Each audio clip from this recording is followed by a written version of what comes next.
लिंबू आपण टाकणार आहोत पण नंतर, पण मीठ वगैरे काही पाहिजे का बघतो जरा। हा हा,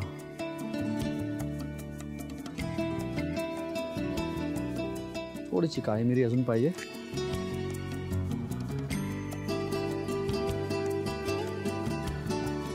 थोडं मीठ लागणार आहे बस।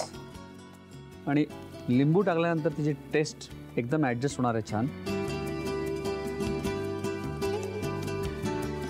हे सूप तयार आहे।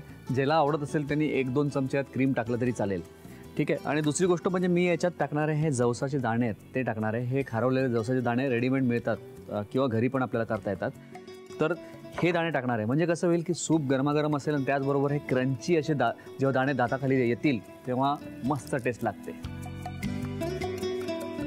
वाह।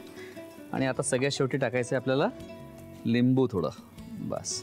तसं टोमॅटो आहे पण थोडंसं एक पंचसाठी मी थोडंसं लिंबू टाकलेलं आहे त्याच्यामध्ये।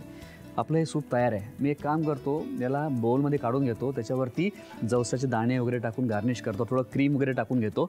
मी हे करून घेतो, तोपर्यंत तुम्ही साहित्य आणि कृती लिहून घ्या। विंटर सूप करण्यासाठी लागणारे साहित्य: कांदा, सेलरी, गाजर, टोमॅटो, कापलेल्या कोथिंबिरीच्या दांड्या, आलं, बटर, जवस, काळी मिरी, लिंबू, तमालपत्र, साखर आणि मीठ। कृती: कढईमध्ये बटर घालून ते गरम झाल्यावर त्यामध्ये तमालपत्र, कांद्याचे कापलेले मोठे उभे काप, कापलेली सेलरी, गाजराचे गोल काप, कापलेल्या कोथिंबिरीच्या दांड्या, आल्याचे काप, टोमॅटोचे काप आणि पाणी घालून मिश्रण एकत्र करून 15 मिनिटं शिजवून घ्यावं। शिजलेल्या मिश्रणातील पाणी एका वाडग्यामध्ये काढावं। पाणी विरहित मिश्रण मिक्सरमध्ये घालून त्यामध्ये पुन्हा आवश्यकतेनुसार पाणी घालून वाटून घ्यावं। या वाटलेल्या मिश्रणात पाणी घालून ते गाळून घ्यावं। हे गाळलेले मिश्रण कढईतील शिजलेल्या मिश्रणातील पाण्यामध्ये घालावं। त्यामध्ये मिरेपूड, मीठ आणि साखर घालून मिश्रण एकत्र करून ढवळून घ्यावं। पुन्हा काळी मिरी आणि लिंबाचा रस घालून सूप तयार करून घ्यावे। सजावटीसाठी वरून जवसाचे दाणे घालून विंटर सूप सर्व्ह करावं।